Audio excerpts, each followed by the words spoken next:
Selamat siang anak-anak, kita masuk di jam kedua pelajaran bahasa Indonesia hari ini. Kita akan belajar di subtema 3, subtema 1 dan subtema 2. Kalian sudah belajar tentang menentukan tokoh cerita, lalu kemudian inti cerita, lalu kemudian sifat dan karakter dari tokoh, dan juga kalian sudah belajar tentang pesan moral, menemukan pesan moral di dalam cerita tersebut. Nah, hari ini kita belajar di subtema 3 dan kita akan lanjutkan pelajaran kita ya. Yang pertama adalah pendapat pribadi tentang cerita dalam dongeng. Sebelum kita mengetahui bagaimana pendapat kita tentang sebuah dongeng, kita harus tahu dulu apa itu dongeng. Dongeng adalah cerita yang tidak benar-benar terjadi. Di dalam dongeng terdapat unsur cerita seperti tokoh, alur atau jalan cerita, dan pesan moral. Ya, seperti juga bahasan di subtema 1 dan subtema 2. Sebelum memberi pendapat, kita perlu membaca dongeng dengan cermat. Jadi kemarin tuh ada yang ibu kasih nilai setengah untuk untuk bagaimana cara menentukan pendapat, karena dia tidak menuliskan. Kita harus membaca dengan cermat. Jadi perhatikan, kalau kita mau menentukan tokoh apapun, kita harus membaca. Bagaimana kita mau berpendapat atau mengetahui tokoh dan sifat-sifatnya kalau kita tidak membaca. Jadi membaca itu sangat penting. Dongeng diceritakan dengan lisan secara turun-temurun untuk mewarisi pesan moral yang terkandung di dalamnya. Jadi selain kita membaca, kita juga mendengarkan, menyimak dengan baik. Jadi ada dongeng yang dituliskan dalam sebuah buku, ada juga dongeng yang diceritakan oleh orang tua.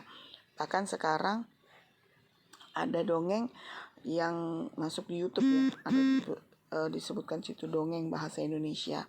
Terjadinya apa-apa, ibu juga suka dengarkan dongeng-dongeng tersebut. Lalu kemudian menilai komentar terhadap suatu kejadian dalam suatu dongeng. Kita dapat memberikan komentar atau pendapat tentang peristiwa yang terjadi dalam dongeng, dan pendapat dapat dikemukakan ketika kita sudah mengetahui tokoh. Sekali lagi, kita harus tahu tokoh, alur cerita, dan pesan moralnya. Jadi, kuncinya adalah membaca. Tidak hanya memberi komentar, kita juga bisa menilai komentar yang dibuat oleh teman-teman kita. Kita dapat menilai komentar yang teman-teman kita, apakah komentar tersebut sesuai dengan unsur-unsur dongeng yang disampaikan. Jadi nanti pada subtema 3 ini akan diberikan tugas bagaimana kita menilai komentar teman. Jadi nanti ada penilaian antar teman ya. Seperti itu. Lalu kemudian pesan moral dapat diketahui dari kejadian-kejadian yang terdapat di dalam dongeng. Ya. Jadi pesan moral dapat diketahui dari kejadian-kejadian yang terdapat di dalam dongeng. Kita juga dapat menilai apakah pesan moral tersebut dapat diterapkan dan diteladani dalam kehidupan sehari-hari. Untuk dapat menilai kejadian yang terdapat di dalam dongeng, kita juga perlu membaca dongeng tersebut dengan cermat. Ya, sekali lagi membaca. Jadi kata kuncinya kita membaca dengan cermat, kita tahu tokohnya, alur ceritanya, kita tahu pesan moralnya, kita tahu karakter dari para tokoh dengan membaca. Dan kita bisa memberikan pendapat. Jadi untuk subtema 3 ini memberikan pendapat atau komentar pada sebuah dongeng. Nah, sekarang ayo simak dongeng tentang kelinci dan kura-kura berikut ini.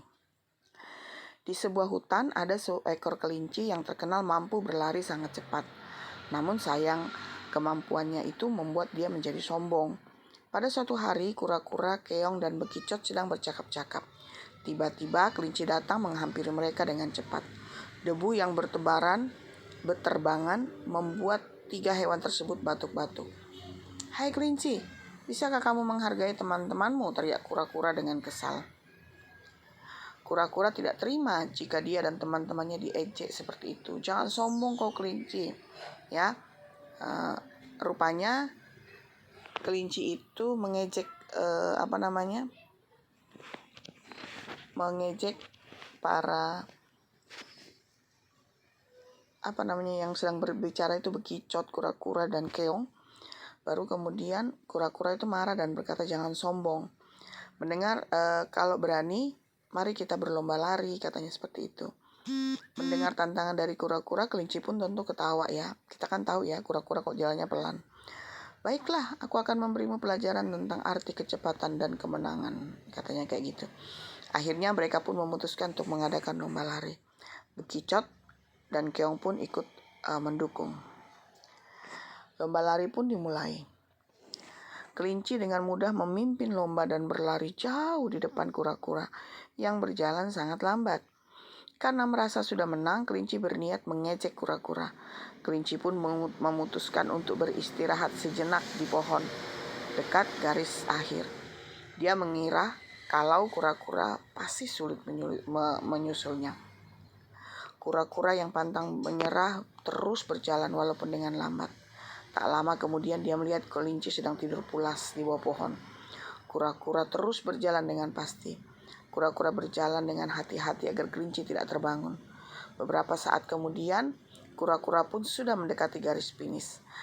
Kelinci akhirnya terbangun dan kaget bahwa kura-kura sudah menyusulnya.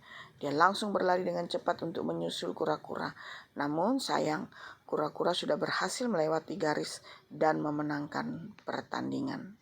Ya kan? Menyampaikan isi dongeng dengan menggunakan peta pikiran. Ya, jadi ada banyak sekali cara yang disampaikan dalam unsur-unsur cerita itu, ya. Kamu dapat menyampaikannya ke dalam beberapa kalimat. Kita juga dapat menyampaikan unsur-unsur terkandung seperti tadi ceritanya. Tokohnya siapa saja? Tokohnya adalah kelinci dan kura-kura. Sedangkan tokoh tambahan itu adalah keong dan bekicot. Terus kemudian kita bisa tahu apa yang terjadi, perlombaan lari antara kura-kura dan kelinci, ya kan? Dan banyak hal dan dapat disampaikan dalam bentuk peta pikiran. Nah, ini peta pikirannya. Judulnya adalah Kelinci dan Kura-kura, itu judulnya. Lalu tokohnya kelinci, kura-kura, bekicot dan keong.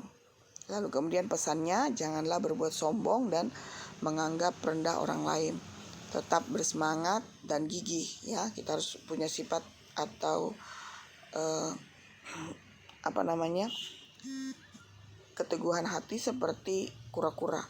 Ya, dia gigih, dia tidak melihat bahwa dia punya kelemahan, tapi dia terus berusaha.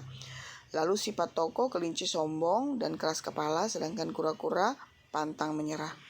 Dan awal ceritanya itu kura-kura mengajak kelinci lomba lari. Kelinci menerimanya dan mengira akan menang dengan mudah.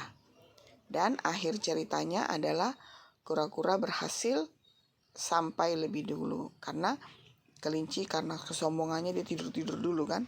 Dan tempat kejadian itu adalah hutan.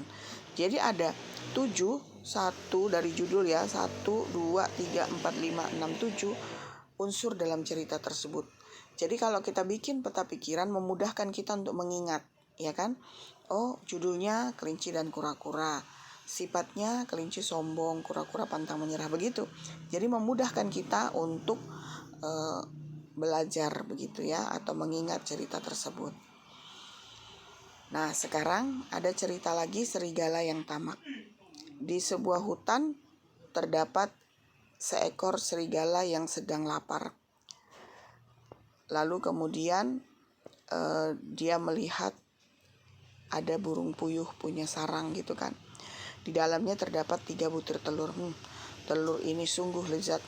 Aku akan memakannya, gumam serigala. Setelah selesai, serigala itu pun pergi. Tak lama kemudian burung puyuh kembali ke sarangnya dan kaget bahwa telurnya sudah hilang. Lalu burung puyuh pun menangis. Burung puyuh pun menangis sedih. Setelah itu burung puyuh menceritakan kejadian tersebut kepada kancil. Beberapa bulan kemudian burung puyuh kembali bertelur. Akan tapi kancil melarang burung puyuh itu untuk meninggalkan sarangnya. Kenapa aku tidak boleh pergi mencari makan, katanya begitu. Lalu kemudian burung puyuh itu, kancil itu rupanya punya rencana untuk mengetahui siapa yang makan telur-telur burung puyuh itu. Kancil dan burung puyuh kini sudah dia diam, lalu kemudian dia sembunyi dan akhirnya ketahuan kalau yang makan itu adalah serigala. Kancil dan burung puyuh pun sudah mengetahui siapa yang mencuri telur. Oleh karena itu, kancil dan burung puyuh membuat rencana untuk memberi pelajaran kepada serigala tersebut agar tidak mencuri telur lagi.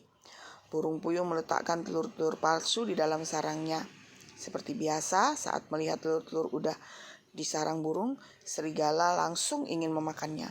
Namun betapa kecewanya serigala karena telur itu tidak bisa dimakan karena telurnya telur palsu. Ya kan? Nah, sekarang tugas kalian hari ini adalah apa yang dimaksud dengan dongeng. Yang kedua, sebutkan unsur-unsur cerita dalam dongeng. Apa saja unsur-unsurnya. Lalu kejadian apa yang terjadi dalam dongeng kelinci dan kura-kura. Itu sudah dijawab di tadi ya, sudah dijawab. Jadi dan bagaimana pendapatmu tentang kejadian itu?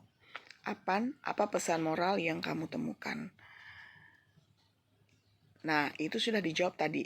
Sedangkan ini kalian membuat peta pikiran. Jadi tugas kalian adalah ini ya. Bacalah dongeng dengan cermat tentang burung puyuh tadi, serigala yang tamak ya. Judulnya kan serigala yang tamak. Kalian bikin peta pikirannya. Lalu kemudian kalian jadi nanti tugasnya adalah membuat peta pikiran seperti ini, tapi judulnya adalah serigala yang tamak. Tadi kan ada sudah ceritanya. Kalian buka lalu kemudian kalian terus buat gambar seperti ini. Ya. Seperti itu tugasnya. Jadi bukan tugas yang ini, karena tugas yang tadi ini sudah kita jawab bersama-sama. Tugas yang ini sudah kita jawab bersama-sama. Cuman yang kalian jawab adalah ini. Apa ini maksud dengan dongeng? Dan sebutkan unsur-unsur pada dongeng. Lalu yang selanjutnya adalah yang membuat peta pikiran seperti ini. Ya, ini. Jadi tugasnya adalah apa yang maksud dengan dongeng, sebutkan unsur-unsur dongeng, lalu membuat peta pikiran. Demikian tugas kalian hari ini. Selamat siang. Tuhan memberkati, semangat dan shalom.